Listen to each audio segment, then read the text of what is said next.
The observation deck of the Galactic Council station hung in empty space like a waiting predator.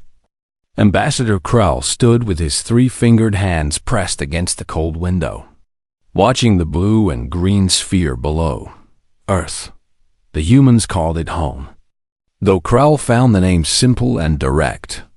Much like the creatures themselves, inside the main council chamber, 5 light years away in digital space, the debate had been going on for hours. Krell could hear it through his neural link, the voices of ancient species arguing over what to do about humanity's rapid rise. The Zithians wanted to accept them into galactic society. The Kelmer wanted to impose strict controls. The Vex, as always, wanted to do nothing that did not increase their own power. They are unpredictable, the Kelmer representative had said, her voice like grinding stones. They lack the emotional control of older species. They act on instinct. They will bring chaos. Krell had not responded. There was no point. The council had made up its mind already. They would watch. They would wait. They would judge humanity from a distance, as they had judged every young species that entered the galactic stage. What the council did not understand was that Krell had been studying humans for 15 years. While other ambassadors focused on their weapons and technology, Krell had studied their stories, their history, their art. And in those things, he had seen something that made the old species nervous. They just did not know it yet. Down on Earth, in a mountain facility hidden from view, Commander Lisa Hayes was finishing her 3rd coffee of the day. The cup was cold now, but she drank it anyway. Around her, banks of computers hummed with activity. Maps covered every wall, showing space lanes, resource points, and something else. Something that made her stomach tight with worry. Lisa was 43 years old. She had served in the United Nations Space Force for 20 years, working her way up from pilot to commander. She was intelligent, but not a genius. She was brave, but not reckless. What she was, above all, was a good listener. And what she had been listening to for the past 6 months had terrified her. The message had come encrypted from a Zithian named Krell, who claimed to be an ambassador to the Galactic Council. At first, Lisa had thought it was a trick. Earth had made first contact with the galactic community only 10 years ago, and since then, the relationship had been one of careful distance. The older species treated humans like children, handing them basic technology and watching to see if they would break it. But Krell's message had been clear. The Vex were coming. They were preparing an invasion force. And when they came, they would not ask to trade or negotiate. They would take what they wanted and leave the rest burning. Lisa had made a choice that night. She had taken Krell's information to the UN Council, and she had told them the truth. The galactic community would not help. The older species were too cautious, too slow, too comfortable with the way things were. Earth would have to defend itself. That was 6 months ago. Now, Lisa stood in the center of her operations room and looked at her team. Dr. Henry Morgan, a physicist who had been brilliant even before he started working for her. Captain Kevin O'Brien, a military strategist who had already fought in 3 wars on Earth and knew how to keep soldiers alive. Dr. Rebecca Wade, an engineer who could take any idea and turn it into something real and deadly. How long until the prototype is ready? Lisa asked. Henry looked up from his screens, his eyes tired but sharp. 4 weeks. Maybe 5? We are pushing the limits of what the manufacturing systems can do. We should have the first test by next month. Faster, Lisa said. We are already working 18-hour days. Then work longer. The Vex are not waiting for us to be ready. The room was quiet for a moment. Everyone here knew the truth. If the Vex came and humanity was not prepared, Earth would fall. Not because humans lacked the will to fight, but because they lacked the technology. The galactic community had given humans the basics of space travel and power generation. But weapons technology was restricted. It was considered too dangerous for a young species. Lisa had decided that safety was a luxury Earth could not afford. "What about the Council?" Kevin asked. "Krell sent another message this morning," Lisa said. "The debate is still going. Some members want to help. Others want to wait and see. The Vex are arguing that this is an internal matter and the Council should not interfere." "Of course they are," Rebecca said. "They want to see if we can be beaten. If we lose, they gain territory. If we win, they learn what we are capable of. Either way, they gain information," Kevin added. "And they lose nothing." Lisa nodded. This was the game the older species played. They were safe in their ancient fleets with their proven technology. They could afford to watch and calculate. Humans could not. Humans had one world, one chance, one future. "Keep working," Lisa said. "I am going to contact Krell again. If the Council will not help, then we fight alone. But I want him to know that we are not going to lose quietly." That night, Lisa sat in her small quarters and typed a message in the encrypted channel that connected her to the Zithian ambassador. She told him about the weapons program. She told him about Earth's determination. She told him something that she had not told anyone else.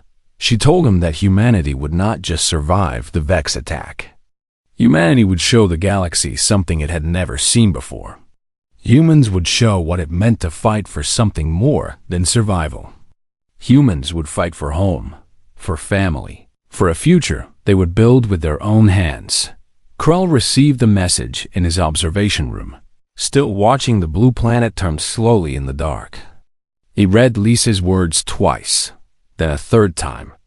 And for the first time in his long life, the Zithian ambassador understood something that the rest of the Council was missing. The galactic community feared humans for the wrong reasons. They feared human violence, human unpredictability, human chaos. But those were not the real dangers. The real danger was that humans believed in something more powerful than any weapon. They believed they could make a difference. They believed they could win. And if there was one thing that truly scared the old species, it was an enemy that actually believed it could win. The first Vex warship appeared at the edge of human space on a Tuesday morning, Earth time. It was massive, dark gray, and bristling with weapons that could level cities. The human detection grid caught it 12 light seconds away, which meant the ship was already there by the time. The warning reached the command center. Lisa Hayes was reviewing data on a minor colony expansion when the alarm sounded. She did not jump or panic. She had prepared for this moment every day for 6 months. She moved to the main tactical display and looked at the red dot that represented the Vex vessel. "Get me a visual," she said. The screen filled with the image of the enemy ship. It was impressive in its way, a perfect expression of power and killing intent. Lisa had seen designs like this before in the old war records from the Council archives. The Vex did not believe in beauty or complexity. They believed in function and destruction. "How long until they reach the colony?" she asked. "At current speed, 3 hours," Kevin O'Brien answered. "The colony population is 40,000, mostly workers and their families." Lisa nodded. "Get our fighters up. I want them moving toward the outer positions. And get me a line to General Matthew Price at Space Station Alpha." Within minutes, human warships were launching from their docks. They were not impressive compared to the Vex ship. They were smaller, with less armor, fewer weapons. But they had something that the Vex had not counted on. They had humans inside them, and humans had learned something crucial in their short time in space. Humans learned fast. Jake Stewart sat in the pilot's seat of his fighter, a design that had been modified and improved over 3 months of constant work. His hands were steady as he ran through the launch sequence. Around him, other pilots were doing the same. Many of them had families on the colonies below. Many of them knew exactly what would happen if they failed. "All fighters, this is command." Lisa's voice came through the communications link. "The Vex ship is hostile. Rules of engagement are now in effect. Engage only if fired upon, but do not hesitate to respond with full force." Jake acknowledged the order. He felt the acceleration as his fighter launched into space, pushed by engines that were running hotter than their designers had intended. Around him, 47 other fighters moved in loose formation, heading toward the enemy vessel. The Vex did not even seem to notice them at first. The huge warship continued its approach, its weapons charging. It sent a message in standard galactic language, something about surrender and compliance. Lisa listened to the message, her face showing nothing. "Do not respond," she said. "Let them wait." 1 minute passed. Then 2. The Vex warship charged its primary weapon, a beam generator that could cut a planet's surface like a scalpel. Jake saw the weapon-building charge on his screens. He saw the targeting data flowing toward the colony below. He made a decision in that moment that would change everything. Instead of waiting for orders, Jake pushed his fighter toward the Vex ship at maximum speed. The other pilots saw what he was doing and began to follow, breaking formation to match his aggressive course. "All fighters, hold position," Lisa commanded. But Jake was no longer listening. He had seen the colony data. He had seen that half the workers down there were families, children, and the Vex were about to erase them. Jake's fighter screamed through space. His targeting computer locked onto the Vex weapon as the beam generator reached full power. He launched everything he had, missiles and energy weapons, while pushing his engines to dangerous levels. The Vex did not even try to dodge. They were too confident, too certain that a single small fighter could not hurt them. But Jake had one advantage that the Vex had not considered. He did not care if he lived or died. He only cared that the people below would live. His missiles hit the Vex warship's weapon arrays. The impacts were small against the massive hull, but they were in the right places. Jake had studied the designs Henry Morgan had given him. He knew where the vulnerable points were, and he struck with the focus of a man who had nothing left to lose. The Vex weapon exploded before it could fire. The blast of energy consumed Jake's fighter, vaporizing it instantly. The pilot was dead before he could feel any pain. For a moment, there was silence in the command center. Lisa saw the signal from Jake's fighter disappear from her screens. She saw the Vex warship, damaged but still intact. She saw 47 other human pilots waiting for her next order. "All fighters," Lisa said, her voice steady as stone. "Engage the target with everything you have. This is a final attack order. Repeat, engage with everything." The remaining human fighters dove toward the Vex warship. They had no formal training in combat tactics beyond what Earth's military could teach them. They had no advanced systems to guide them. But they had something else. They had the knowledge that a pilot had just given his life to buy them this chance. And they would not waste it. The fighters swarmed the Vex vessel, targeting weapons, propulsion systems, power generators. Some of the human pilots died in the attack, their ships destroyed by enemy defensive fire. But they kept coming, kept fighting, kept pushing forward. The Vex warship's commander made a calculation. The human fighters were inflicting damage. More importantly, they were not backing down. In the commander's experience, species typically retreated when facing superior force. Humans did not.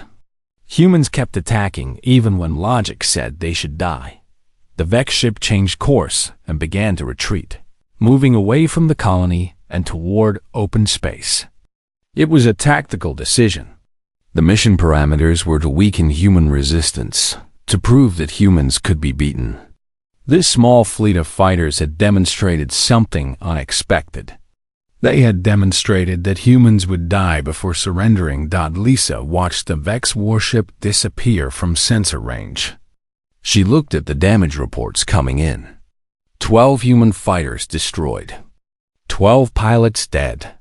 But 40,000 lives on the colony were safe. Recall all fighters, she said. Treat the wounded. Honor the dead. In his observation room, Ambassador Krell received the news of the engagement. He saw the data showing a small human fleet standing against a Vex warship. He saw the pilots charging an enemy that should have destroyed them easily. And he understood something new. The Council had been wrong.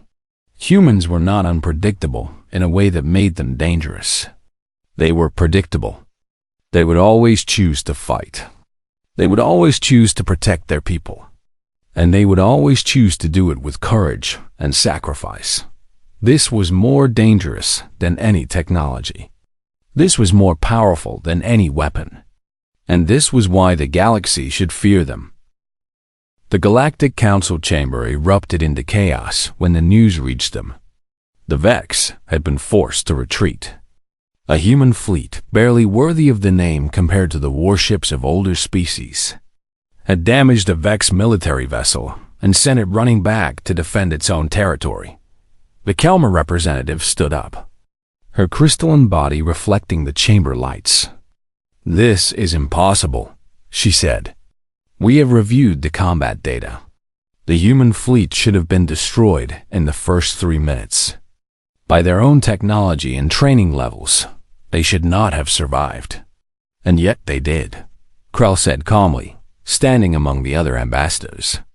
"Which suggests that we do not understand human combat capacity as well as we believed. Or it suggests that the Vex commander was weak," the Vex representative countered, its voice sharp as broken glass. "We will return and finish what was started. This will not affect the outcome." But in the days that followed, something unexpected happened. Other young species began to reach out to the humans.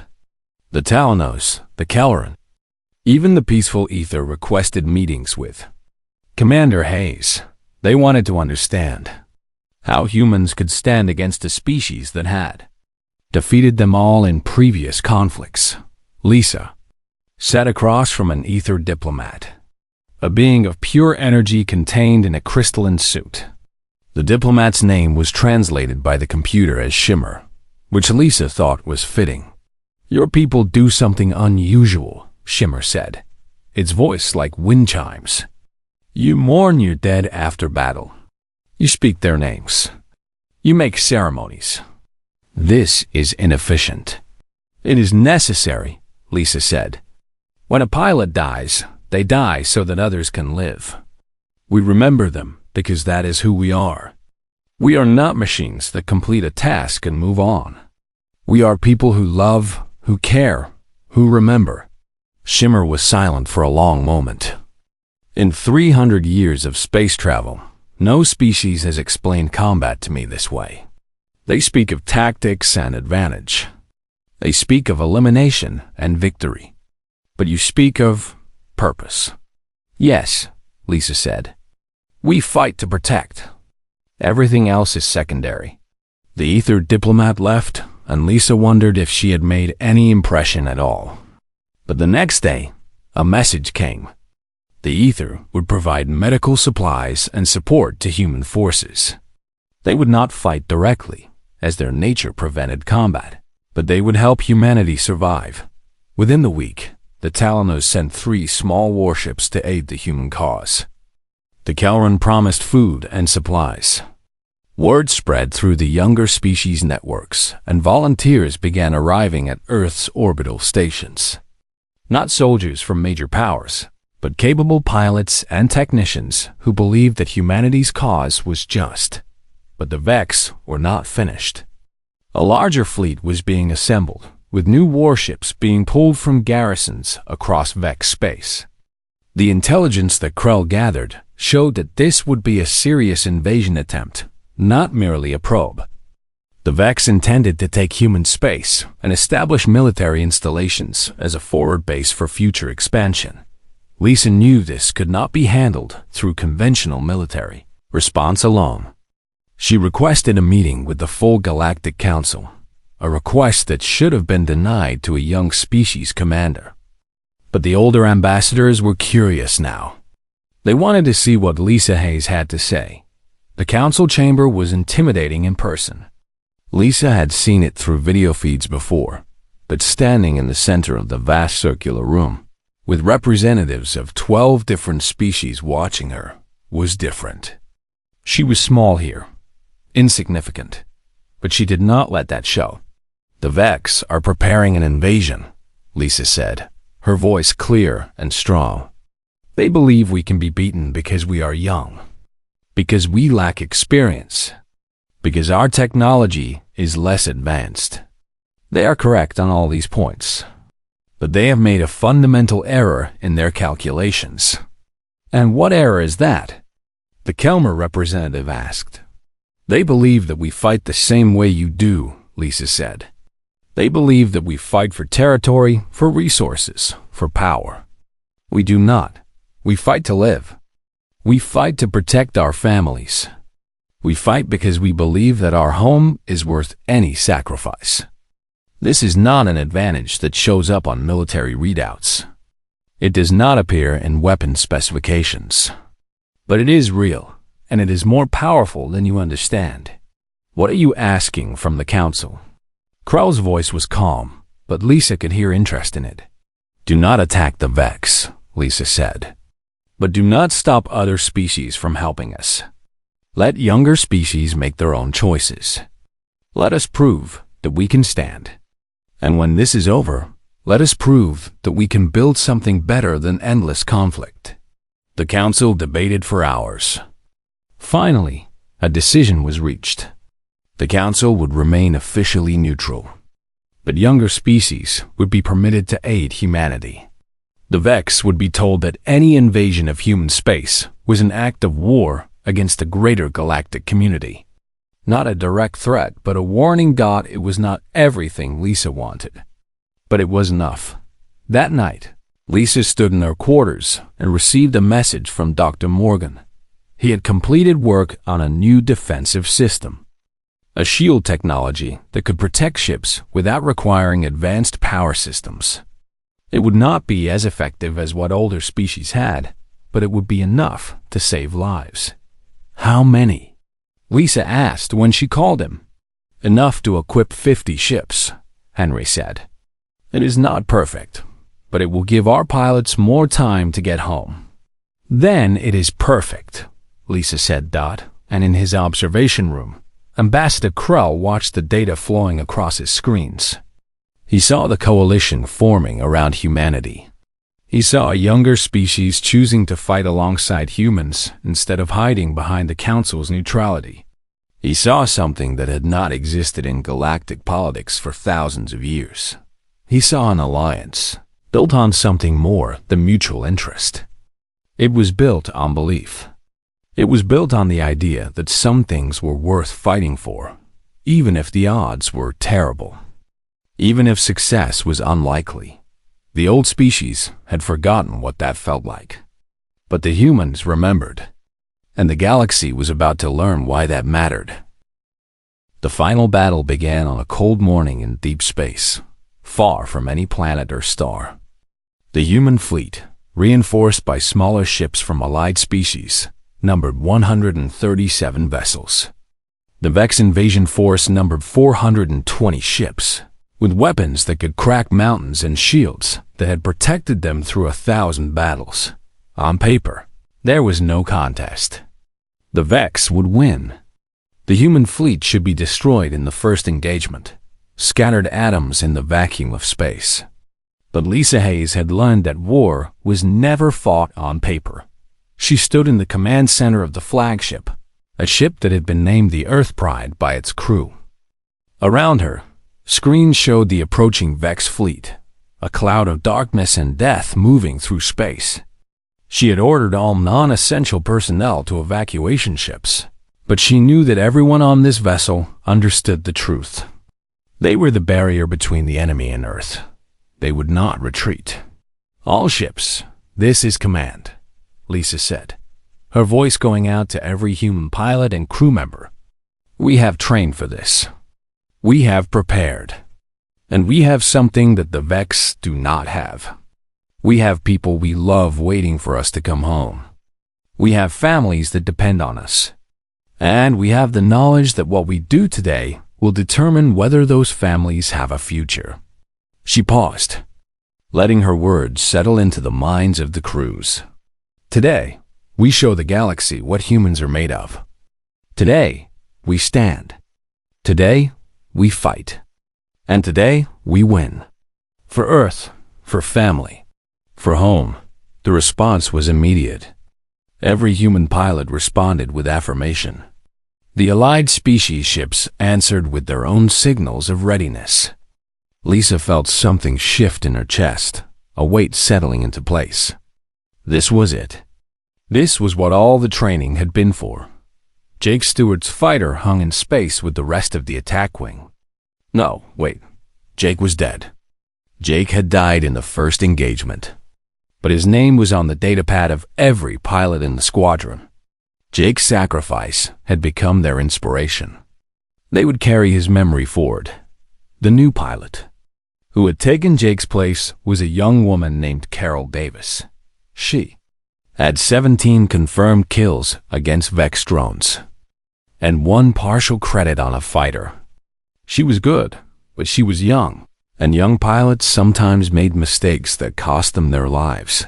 Carol was not thinking about her own survival, though. She was thinking about what Jake had done. She was thinking about the colony he had saved, the 40,000 people who were still alive, because one pilot decided that some things were worth dying for. And she made a decision that many would call reckless. When the two fleets made contact, the Vex expected a conventional battle. They expected the human ships to form attack formations and advance in organized waves. They expected losses on both sides, but ultimate victory for the Vex. What they did not expect was what actually happened. The human ships did not advance in formation. They dispersed. They scattered across the engagement zone in a pattern that seemed random, but was actually carefully calculated. The Vex targeting systems designed for larger, slower-moving targets found it difficult to lock onto the smaller, faster human vessels. And the human pilots, flying with a kind of courage that bordered on suicidal, pushed deep into Vex formations instead of staying at a distance. Vex warships were designed for long-range combat, for overwhelming firepower at distance. They were not designed for close quarters fighting against enemies who refused to maintain distance. They were not designed for enemies who would ram their ships to disable weapons, who would sacrifice themselves to protect others, who would fight with ferocity that ignored all calculations of loss and gain. Carol pushed her fighter toward a Vex bomber that was making a run on a Tolino support vessel. She knew that if she was successful, she probably would not survive the encounter. The Tolino ship was carrying medical supplies for wounded soldiers. There were people on that ship who were fighting to save lives. Carol was going to save them. She accelerated toward the bomber. The Vex pilot saw her coming and tried to evade, but Carol had anticipated the maneuver. She cut off the bomber's escape path and opened fire with every weapon her fighter carried. The Vex pilot, faced with a determined human who would not back down, made a fatal error. He turned to fight instead of fleeing. Carol's weapons were lighter than the bomber's, less powerful, less effective. But she was faster. She was more maneuverable. And she was willing to die. In the end, both ships were destroyed. Carol's fighter crashed into the Vex bomber, and they both exploded in a flash of light. But the Tolino ship continued on course, its wounded crew intact, its mission uninterrupted. Across the battle zone, the same pattern repeated. Humans sacrificed themselves for allies. Humans pushed beyond the limits of logic to protect others. Humans fought with a combination of skill and determination that the Vex could not counter. The Vex commander watched as his fleet began to take serious losses. Not equal losses, not yet, but losses that were far greater than projected. More importantly, He was watching human behavior that did not make military sense. They were protecting each other instead of fighting for personal survival. They were making tactical decisions based on saving lives instead of maximizing kills. It was inefficient. It was irrational. And it was destroying the Vex invasion force. 3 hours into the battle, the Vex commander made a decision. He had enough forces remaining to eventually win, but the cost would be terrible. The humans would keep fighting. They would keep sacrificing. They would keep coming back even when they should have fled. The mathematical probability of Vex victory remained high, but the time and resources required to achieve it had expanded beyond acceptable parameters. The Vex commander sent a signal to all Vex ships. The invasion fleet began to retreat, pulling back from the human positions and accelerating toward open space. Lisa watched the retreat on her screens, hardly believing what she was seeing. She had prepared for an extended fight, a battle that would take days or weeks. Instead, the Vex were running. "All ships, cease fire," she ordered. "Render assistance to damaged vessels. Record survivor locations. All units, stand by for medical operations." The human fleet had one dot in the aftermath of the battle. The numbers came in. 53 human ships destroyed. 43 pilots and crew members dead. Hundreds more wounded. But the Vex fleet had retreated. Earth was safe. For now, Lisa stood among the crew of the Earth Pride and watched the damage reports coming in. She thought of Jake Stewart. She thought of Carol Davis. She thought of all the pilots and crew members who had given everything to keep Earth safe. And she understood something fundamental about humanity. Humans could be beaten. Humans could be wounded. Humans could be forced to retreat. But humans would never surrender when people they loved were counting on them. That was the truth that the Vex had learned. And it was the truth that would reshape the galaxy. In his observation room, Ambassador Krell watched the human fleet gathering the wounded and salvaging what remained of their ships. He saw the crews working together, the shared exhaustion, the shared determination. And he finally understood why the galaxy feared humans. It was not because of their weapons or their technology. It was because humans would always fight. They would always stand. They would always choose to protect others over themselves. And that was a strength that could not be overcome by superior force or ancient knowledge. That was something new in the galaxy. That was something the old species had forgotten how to do. The peace negotiations took place on a neutral station, orbiting a gray planet that no one had ever bothered to colonize. Lisa Hayes sat across from the Vex commander, a being whose name in human language approximated to Darkfall. He was large, his skin covered in scars from 1,000 battles. His eyes were cold and calculating, but Lisa could see something new in them now. She could see respect mixed with doubt. "You understand that this is temporary," Darkfall said. His voice came through a translation device, turning his clicks and growls into human words. "The Vex do not accept defeat. We accept only pauses." "I understand," Lisa said, "which is why we are not asking for permanent peace. We are asking for a ceasefire that can lead to negotiation. We are asking for a chance to talk before we fight again." "Talk," Darkfall repeated, as if the word was strange to him. "The Vex do not talk. We conquer, or we are conquered. That is why your people are struggling," Lisa said, her voice firm but not unkind. "You believe that only force matters. But there are other ways to grow, to expand, to succeed. Ways that do not require endless death." Darkfall was silent for a long moment. Then he spoke, his words carefully chosen. "You believe this?" "I do," Lisa said. "And I believe that even the Vex can learn it." It was not a complete victory. The Vex agreed to a ceasefire, but only for 5 years. They refused to acknowledge wrongdoing or make reparations. But they agreed to end the invasion. They agreed to withdraw their forces. And most importantly, they agreed to maintain communication channels. To talk before they fought again, it was more than Lisa had hoped for.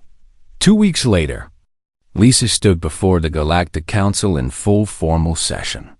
This time, she was there with an official title, humanity's representative.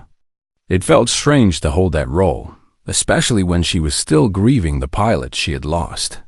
The humans request recognition as a full member species of the Galactic Council, Krell announced. His voice carried through the chamber, and Lisa could hear the uncertainty in the older ambassador's thoughts. The Kelmer representative stood up. "We cannot grant this," she said. "This species has proven itself through violence. It is only 6 months since they first demonstrated military capability. How can we trust a species that solves problems through warfare? How is that different from the Zithians?" Lisa asked, her voice quiet but clear. "How is that different from the Kelmer? History shows that all species in this council have fought. All species have made hard choices between war and surrender. We chose to fight, and we demonstrated that we could do so with honor." The chamber grew quiet. "More than that," Lisa continued, "we demonstrated something that most of you have forgotten. We fought not for conquest. We fought not for resources or power. We fought to protect our people. And when we won, we chose mercy. We chose negotiation. We chose to believe that even an enemy might change." "This is naive," the Vex representative said. But even he did not sound completely confident. "Perhaps," Lisa said. "But is naivety so dangerous? You have had peace among your ranks because everyone follows the same rules, because everyone is afraid of the same consequences. But humans are proposing something different. We are proposing that you trust each other, not because you are forced to, but because it is right." The vote that followed was not unanimous. The Vex voted against, as expected. But the others, even the cautious Kelmer, voted in favor. Humanity was granted full status as a member species of the Galactic Council. Lisa returned to Earth to find that Henry Morgan had established a new research initiative. The Human Galactic Cooperation Institute focused on sharing technology and knowledge with younger species, teaching them not just how to survive in space, but how to do so with meaning and purpose. Rebecca Wade had used the new technologies developed during the war to create peacetime applications, tools for building and creating instead of destroying. Kevin O'Brien had established the Interspecies Military Academy, a training center where pilots from different species learn to work together, to trust each other, to fight alongside one another for common cause rather than competing for dominance. But the project that Lisa found most important was something Henry had created on his own. He had compiled a record of every human who died in the war. Not just their names, but their stories. Who they were, who they loved, what they believed in. And he was distributing this record throughout the galaxy, making sure that the sacrifice of human soldiers would never be forgotten. Why? Lisa asked him when she visited his office. "Because that is who we are," Henry said. "We remember. We honor. We do not move on without acknowledging what was lost. And more than that, we show the galaxy what we lost. We make sure they understand that every life matters. Every death means something." 5 years after the war, the ceasefire was renewed with the Vex, but this time there were trade agreements attached. The Vex began to learn human methods of engineering and design. Humans began to learn Vex military strategy and weapons design. It was not friendship, not yet. But it was understanding. And understanding, Lisa had learned, was the first step toward peace. 10 years after the final battle, Lisa stood on Earth and watched the stars above. She was old now, older than she had expected to live. But she had lived to see her dream become reality. She had lived to see humanity find its place in the galaxy. not as conquerors, not as subordinates, but as guides, as teachers, as a species that other species could learn from. Younger species reaching out to the Galactic Council no longer asked for weapons technology. They asked for human wisdom. They asked for human guidance on how to build societies that valued life. They asked how to make choices based on principle rather than power. And as Lisa looked up at the stars, she understood the final truth that the galaxy was learning. Humans were not feared because they were strong. Humans were feared because they were willing to be weak. They were willing to be vulnerable. They were willing to sacrifice everything for something that could not be measured in military advantage or territorial gain. The old species had built their civilizations on fear and power. Humans had built theirs on hope and sacrifice. And in the end, hope was stronger. In his observation post, which had now been moved closer to Earth as a sign of friendship, Ambassador Krell watched the human commander looking up at the stars. He understood now why the galaxy feared humanity. It was not their weapons. It was not their technology. It was not their military prowess. The galaxy feared humans because humans believed that the future could be better. And they were willing to die to make that belief come true. That was dangerous. That was radical. That was the reason the older species would always watch humans carefully, because humans had remembered something that the ancient species had forgotten. They had remembered that life was precious. And they were teaching the galaxy to remember as well. The age of the old powers was ending. The age of human wisdom was beginning. And the galaxy would never be the same.